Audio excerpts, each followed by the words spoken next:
Breaking news. Jubilee hills ఉప ఎన్నిక ప్రచారంపై BJP మరింత దృష్టి సారించింది. గెలుపే లక్ష్యంగా ప్రచారాన్ని మరింత వేగవంతం చేసే యోచనలో ఉంది.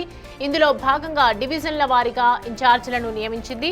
7 డివిజన్లకు ఎంపీ, ఎమ్మెల్యే, ఎమ్మెల్సీలతో పాటు ఇన్ఛార్జీలను ప్రకటించింది. ఒక్కో డివిజన్, ఒక్కో ఎమ్మెల్యే, ఎంపీకి అప్పగించారు. అయితే ఈ నెల 9న ప్రచారం ముగిసే వరకు మకాం వేయాలని నేతలకు అధిష్టానం సూచనలు జారీ చేసింది.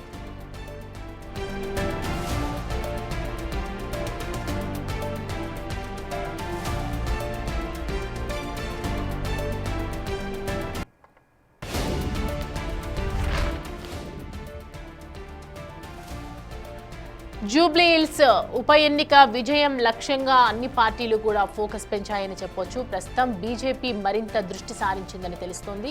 గెలుపే లక్ష్యంగా ప్రచారాన్ని మరింత వేగవంతం చేసే యోచనలో కనిపిస్తోంది. ఇందులో భాగంగా డివిజన్ల వారీగా ఇన్ఛార్జీలను నియమించింది. 7 డివిజన్లకు ఎంపీ, ఎమ్మెల్యే, ఎమ్మెల్సీలతో పాటు ఇన్ఛార్జీలను ప్రకటించింది. ఒక్కో డివిజన్, ఒక ఎమ్మెల్యే, ఎంపీకి అప్పగించారు. అయితే ఈ నెల 9వ తేదీన ప్రచారం ముగిసే వరకు మకాం వేయాలని నేతలకు అధిష్టానం సూచనలు చేసింది.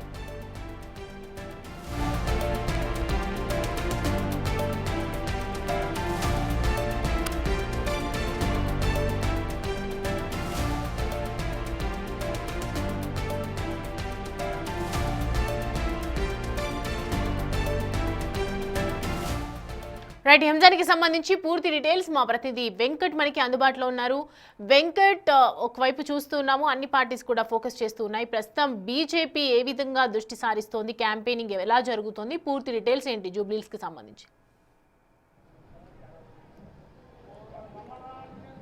ఇప్పటికే బీజేపీ పూర్తి స్థాయిలో గ్రౌండ్ లెవెల్లో ప్రచారం తిరుగుతూ ఉంది. దానికి సంబంధించిన మొత్తం కూడా 78 శక్తి కేంద్రాలు ఏర్పాటు చేసుకుంది జూబ్లీహిల్స్ 7 డివిజన్లలో. ఈ 78 శక్తి కేంద్రాలలో బీజేపీ పూర్తి స్థాయిలో ప్రచారం కొనసాగిస్తూ ఉంది. ఉదయము, సాయంత్రం 2 దఫాలుగా ఈ ఏదైతే ప్రచారం కొనసాగిస్తుంది. ఇక మరొకసారి ఇవాళ మొత్తం 78 కేంద్రాల్లో ఒకేసారి కార్పెట్ బాంబింగ్ ప్రచారంతో ముందుకెళ్తుంది. ఇవాళ మరొకసారి మొత్తం కూడా జూబ్లీహిల్స్ 7 డివిజన్లలో ఒకేసారి 78 కేంద్రాలలో ఇవాళ పాదయాత్ర, మహాపాదయాత్ర చేపడుతోంది. అందుకు సంబంధించి ఇవాళే మొత్తం కూడా బీజేపీ మొత్తం కూడా 7 డివిజన్లకు ఇన్ఛార్జీలు కూడా ప్రకటించి ఉంది. ఒక్కొక్క డివిజన్కి ఒక ఎంపీ, ఒక ఎమ్మెల్యేతో పాటు తాజా మాజా ఎంపీలు, ఎమ్మెల్సీలు, ముఖ్య నేతలు, ఇట్లా మొత్తం కూడా 7 డివిజన్లకు అభ్యర్థులను కూడా ప్రకటించి ఉంది. గ్రౌండ్ లెవెల్లో వెళ్లేందుకు మొత్తం కూడా కసరత్తులు చేస్తున్నటువంటి ఇటు పార్కులు కావచ్చు, అపార్ట్మెంట్లకు సంబంధించిన సమూహాలతో కావచ్చు, అసోసియేషన్స్తో కావచ్చు, ఇట్లా అన్ని సమూహాలతో, అన్ని సామాజిక వర్గాలతో పూర్తి స్థాయిలో ప్రచారం అయితే చేస్తున్నటువంటి పరిస్థితులు అయితే కనిపిస్తున్నాయి. ప్రస్తుతం మనము రహమత్ నగర్లో ఉన్నాం. రహమత్ నగర్ డివిజన్లో అధ్యక్షుడు రామచంద్రరావు ప్రచారం కొనసాగిస్తూ ఉన్నారు. ఇట్లా ఒక్కొక్క డివిజన్లో ఒక్కొక్కరు, కేంద్ర మంత్రి షేక్పేట్, కేంద్ర మంత్రి కిషన్ రెడ్డి ఏమో షేక్పేట్ డివిజన్లో కొనసాగిస్తూ ఉన్నారు.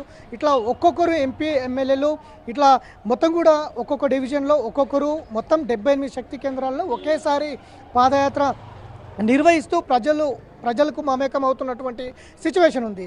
డోర్ టు డోర్ వెళ్తున్నారు. డోర్ టు డోర్ వెళ్ళి అటు మోడీ కార్డుకు సంబంధించి మోడీ 3.0 ఏదైతే ఉందో పాలన ఉందో, ఈ పాలనకు సంబంధించిన ప్రతిదీ కూడా ప్రజల్లోకి చెప్పేందుకైతే ప్రయత్నం చేస్తుంది. రహమత్ నగర్లో బీజేపీ ఇంటింటి ప్రచారం కొనసాగిస్తుంది. మరికొద్దిసేపట్లో ఇక్కడ అధ్యక్షుడు ఈ పాదయాత్ర కొనసాగిస్తారు. రహమత్ నగర్ అంటే పూర్తిగా మాస్ పీపుల్ ఎక్కువగా ఉంటారు. ఇక్కడ మొత్తం కూడా ఈ ప్రాంతం అంతా కూడా రద్దీగా ఉండే ప్రాంతం రెగ్యులర్గా. సో మొత్తం కూడా ఈ ప్రాంతం అంతా మొత్తం కూడా ఇంటింటికి తిరుగుతూ ఇటు పాంప్లెంట్ ఏదైతే నిన్ననే తాజాగా ఇది జూబ్లీహిల్స్ పైన ఒక ఛార్జ్ షీట్ కూడా బీజేపీ విడుదల చేసింది. గత బీఆర్ఎస్ ప్రభుత్వం ఏం చేసింది, కాంగ్రెస్ ప్రభుత్వం ఏం చేసింది అనే దాని మీద ఒక ఛార్జ్ షీట్ కూడా విడుదల చేసింది.